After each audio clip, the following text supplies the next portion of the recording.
If you had $10,000, would you put it in a bank or in the stock market? Most people say bank because it feels safe, but the long-term difference is far bigger than most people realize. By the end of this video, you'll see exactly where that $10,000 really belongs.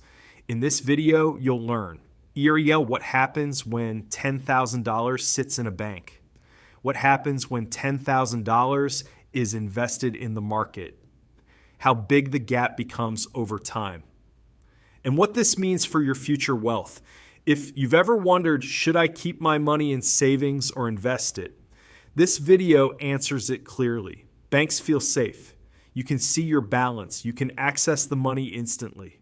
Nothing seems to go wrong, and yes, emergency savings matter, but long-term wealth is not built in a savings account. Here's why. Let's start with the bank. $10,000 in a savings account earning about 1% interest after 10 years to about $11,000, 20 years to about $12,200, 30 years to about $13,500. But inflation averages around 3%, meaning your real buying power is actually shrinking.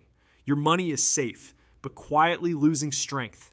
Now let's put that same $10,000 into a broad market ETF. Assume an 8% long-term return.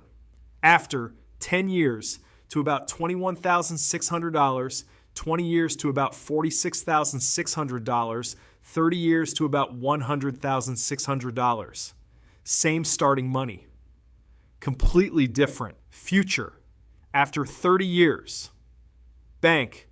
Approximately $13,500 market, approximately $100,600. That's nearly $87,000 difference from one simple decision. No stock picking, no luck, no risky gambling, just choosing growth over stagnation. The stock market owns real businesses, grows with the economy, benefits from innovation, compounds over time. A savings account does none of that. It only stores money. It does not multiply it. Many beginners avoid investing because they fear market drops, but long-term charts show short-term volatility, long-term upward growth, time smooths risk, consistency wins. That's why broad market ETFs are the simplest investing solution. If you currently have savings sitting idle, you're not doing anything wrong, but you are missing growth. A simple system. Keep an emergency fund in savings, invest long-term money in ETFs. This balance creates safety and wealth. To put this into practice, open a brokerage account, buy a broad market ETF, invest money you don't need short-term. Stay invested long-term, no complexity, no daily monitoring, just steady growth. Most people choose banks because they were never shown the alternative. Now you've seen the difference. Savings protect money. Investing builds futures.